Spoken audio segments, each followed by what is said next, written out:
Wesh. Toujours pas potable. Regardez-moi cette face là. Est-ce que vous aimez vraiment cette tronche? Oui, pardon, je suis désolé. C'est qu'en fait, en ce moment, je me sens un peu seul et... Bref, à part tout ça, bref, à part ces blabla inutiles. Merci. Mais merci de quoi en fait? Exactement. Non, plus sérieusement, merci à tous d'être là, vraiment. Merci à tous d'avoir été là. Vous êtes un peu plus nombreux sur la chaîne, c'est cool. Il y a beaucoup plus de vues depuis. Donc je suis vraiment super content. Enfin, tout ça, j'avais déjà dit dans la vidéo annonce. Mais voilà, donc je le redis vraiment rapidement. Du coup, juste merci à tous de... Enfin, il y a vraiment une petite évolution sur la chaîne YouTube. Et c'est super, je suis vraiment très content. Donc alors, en ce moment, il n'y a plus trop de let's play. C'est tout à fait normal. C'est parce que j'ai quelques problèmes techniques. Mais normalement, ça devrait être réglé d'ici au moins... D'ici février, ça sera réglé, c'est sûr et certain. Mais en tout cas, quand est-ce que je vais pouvoir reprendre les let's play, ça j'en sais rien. Mais ne vous en faites pas parce que je peux aussi toujours filmer avec mon téléphone et il n'y a pas que des let's play qui arrivent. Et justement d'ailleurs, on va commencer tout de suite cette vidéo par ça avant de parler du cœur du sujet. Et ce sujet concerne les blagues sur les juifs. Mais arrêtez avec ça, bordel, on avait dit que c'était fini déjà, on est en 2024 maintenant. Mais non, pas encore, on est le 31 décembre, là, tout de suite. Tu veux finir à l'hôpital ou... Bref, plus sérieusement, on va parler de quoi aujourd'hui? Et on va parler tout simplement d'un nouveau concept, du nouveau concept incroyable de la chaîne YouTube qui s'appelle sobrement Test à la Zob. Alors oui, donc c'est l'arrivée des tests à la Zob, bien sûr. Alors ceux qui me suivaient sur mon ancienne chaîne avant que je commence celle-ci, sachez que... Alors c'est un concept que j'avais teasé il y a longtemps, que j'avais pas fait parce que la flemme quoi. Mais là maintenant non, je l'ai plus, et surtout aussi parce que en fait il y a le générique qui était super long à faire, qui était super agaçant. Fallait monter tous les trucs et tout. Maintenant il est terminé, donc ça va être super cool. Et donc les tests à la Zob que je vais appeler sobrement Tails. Enfin je sais pas où je le mettrai à l'écran, mais en tout cas voilà, comme ça au moins je vous le mets. Tails du coup, T-A-L-Z. Et évidemment on fera peut-être quelques jeux de mots avec, enfin j'en sais rien, on verra bien plus tard en fait au fur et à mesure des tests à la Zob et des concepts sur la chaîne YouTube. Je sais pas si vous entendez ça là, mais en fait ça c'est les écouteurs. Alors je vais juste les prendre dans ma main, comme ça fera moins de bruit. Hop, voilà, super. Je disais, c'est l'arrivée des Tails, donc des tests à la Zob. Alors qu'est-ce que c'est un test à la Zob? C'est très simple, c'est tout simplement des parties rapides de jeux vidéo, de n'importe quel jeu vidéo, ça peut être n'importe quoi. Et donc du coup comme c'est des tests rapides, ça sera vraiment genre des tests, du coup je vais mettre vraiment que les temps forts à la style Mario Kart 8. Donc c'est à dire que fini tous les moments de blanc inutiles, il y aura vraiment que les moments qui seront là juste pour vous faire rigoler ou au pire qui seront plutôt intéressants. Mais voilà, donc donc il n'y aura pas vraiment de côté let's play, justement d'où le titre test à la Zob. Ça va vraiment être vraiment des parties rapides de jeu. Ça peut être n'importe quel jeu et ça peut être n'importe quoi en fait. Tant que c'est rapide, parce que en fait le but d'un test à la Zob c'est juste que c'est censé être rapide, tout simplement. C'est la raison pour laquelle d'ailleurs souvent ils dureront d'ailleurs moins de 10 minutes. Alors en tout cas c'est en théorie, c'est ce que j'annonce. Après dans les faits comment ça va se faire, écoutez, je sais pas. Mais je voudrais quand même que ça dure moins de 10 minutes parce que s'il y a un test à la Zob, c'est vraiment pas...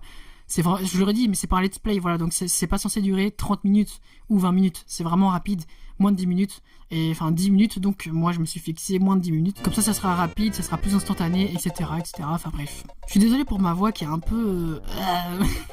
C'est juste, j'ai mal à la tête, donc je me concentre moins sur mes faits, mais ne vous en faites pas, ça va aller. En tout cas, j'espère que pour vous, ça vous dérange pas. Alors je vous rassure tout de suite, il n'y aura pas que des let's play évidemment sur la chaîne YouTube, hein. Alors, on va parler de beaucoup d'autres choses. Alors évidemment, je sais pas comment l'amorcer, mais tout simplement pour me faire pardonner un peu parce que normalement on devait faire des jeux d'horreur depuis. J'ai deux vidéos qui ne sont pas des let's play, enfin deux sujets. Oui, enfin c'est le même sujet, mais juste c'est deux vidéos différentes sur le même sujet, du coup qui ne sont pas des let's play mais qui sont en rapport avec le jeu vidéo, qui vont sortir plus tard dans l'année 2024 du coup. Puisque l'heure à laquelle je tourne, là on est 31 décembre, on n'est pas encore le 1er janvier. Donc voilà, il est quelle heure là? Il est 20h34. Mais bref. Donc voilà, donc ça pour vous dire que pour me faire un peu pardonner de tout ça, parce que normalement il devait y avoir beaucoup plus de let's play, beaucoup plus de vidéos, sur les jeux d'horreur. Donc je vous tease les deux vidéos qui n'ont rien à voir avec des let's play, mais qui seront donc en rapport avec les jeux vidéo, que je sortirai plus tard. Vidéos qui ne sont autres que les 5 meilleurs personnages féminins dans la licence Zelda, ou bien 5 ou 10 personnages badass dans les jeux vidéo. Alors oui, pourquoi le nombre de personnages est nuancé? C'est tout simplement parce que je sais pas exactement encore combien il y en aura. Voilà, donc là c'est juste encore encore une volonté, mais pour le moment j'ai pas encore écrit, etc. Mais quand je vais écrire, on verra ça évidemment. Mais en tout cas, ce qui est sûr, c'est qu'il y en aura au moins 5. Et d'ailleurs, c'est pareil pour les 5 meilleurs personnages féminins selon moi dans la licence Zelda. Même si bien étant que personnel, ça sera un avis complètement objectif. Alors évidemment, il y aura aussi quelques avis subjectifs, mais on les prendra évidemment pas en compte dans les explications argumentatives. Bref, du coup, donc je vous tease ces vidéos-là pour que vous puissiez me dire dans les commentaires laquelle des deux vidéos vous voudriez voir sortir en premier sur la chaîne YouTube. Donc je le répète, celle-ci ou celle-là. Ou celle-ci, enfin bref, je sais pas où je les mettrai, mais je pense que je les mettrai soit en haut là ou soit sur les côtés. Avant de terminer cette vidéo là, il faut que je vous parle d'un dernier truc, c'est que on va faire, mon dieu, je suis trop content, je suis ultra heureux, j'ai fait ça hier soir, littéralement hier soir, ou plutôt ce matin vu que c'était après minuit. Vraiment c'est un truc de dingue, c'est, en fait, les Let's Play Dreamcast font apparaître, c'est fou, on va faire des jeux Dreamcast les gars, c'est dingue, je vais vous présenter des jeux Dreamcast incroyables. Et si jamais vous connaissez des jeux Dreamcast incroyables, eh ben mettez-le moi dans les commentaires, faites-le moi savoir et je ferai absolument évidemment soit des tales dessus, soit des let's play complets. Et là j'ai déjà deux let's play complets sur Dreamcast, ça va être incroyable, ça va être super. Le seul problème c'est que les jeux Dreamcast ça prend un peu de place, ça prend environ 2 Go, enfin ça dépend des jeux, mais en tout cas ça prend en moyenne 2 Go. Évidemment quand t'as un ou deux jeux ça va, mais quand on a genre 10, parce que j'ai toute une liste en fait, donc voilà, bref. En tout cas, donc, l'arrivée des jeux Dreamcast, c'est juste incroyable, c'est un truc complètement fou, un truc de zinzin, c'est la première fois. Quand j'ai testé ça, c'était un truc de dingue, quand j'ai vu ça ce matin, j'étais en mode, oh mon dieu, je suis vraiment en train de jouer à machin, je vais pas vous spoiler, je suis vraiment en train de jouer à machin sur Dreamcast, c'est un truc de dingue, oh là là là là, les musiques, machin, les graphismes et tout. En plus, là, j'essaye de record, tout fonctionne, c'est trop bien, c'est trop bien.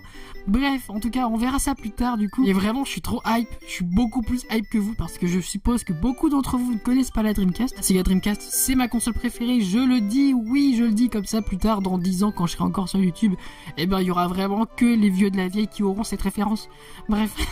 Oui, il fallait que je vous dise un autre truc aussi, c'est à propos des let's play, et notamment du coup sur Dreamcast. En fait, je compte faire Resident Evil 2 sur Dreamcast, si j'ai vu qu'il était beaucoup mieux, enfin, en tout cas, visuellement, je le trouve beaucoup mieux que sur PS1, Nintendo 64 ou Nintendo GameCube.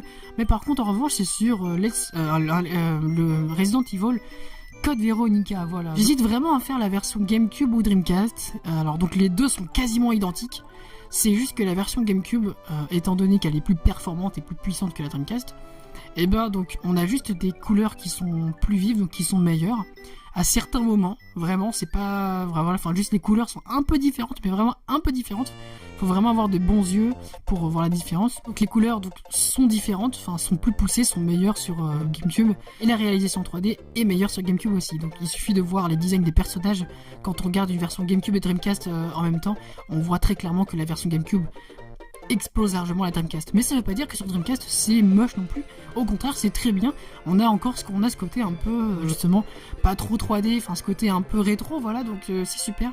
Mais voilà, donc à part ça, vraiment, à part la lumière, enfin à part les couleurs et la modélisation 3D, qui ne concernent que les personnages en soi.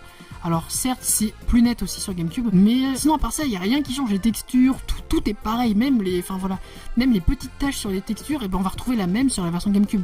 Et inversement, tout ça. Donc il n'y a vraiment pas grand chose de dire, il y a vraiment une toute petite différence. À part ça, il n'y a vraiment rien qui change. Donc moi personnellement, j'arrive pas à me décider, donc je vais vous donner le choix en commentaire de me dire si vous préféreriez voir la version GameCube de Code Veronica Resident Evil ou bien alors la version Dreamcast.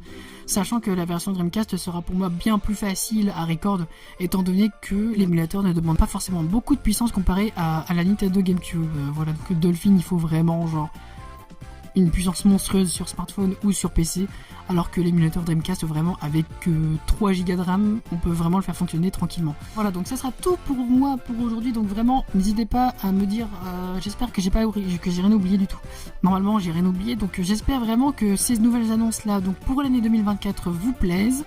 J'espère du coup que cette vidéo là vous aura plu. Si vraiment il y a des choses à dire, des remarques, vraiment tout n'importe quoi, vraiment dites-le moi dans les commentaires.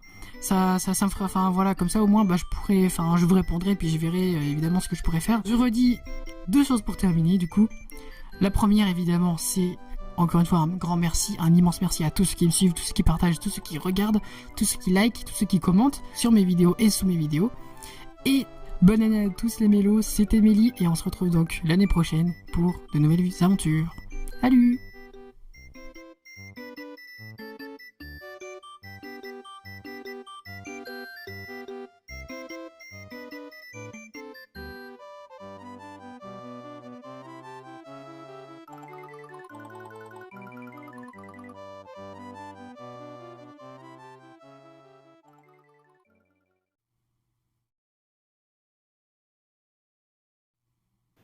T'es au courant que la vidéo elle sort le 1er janvier quand même?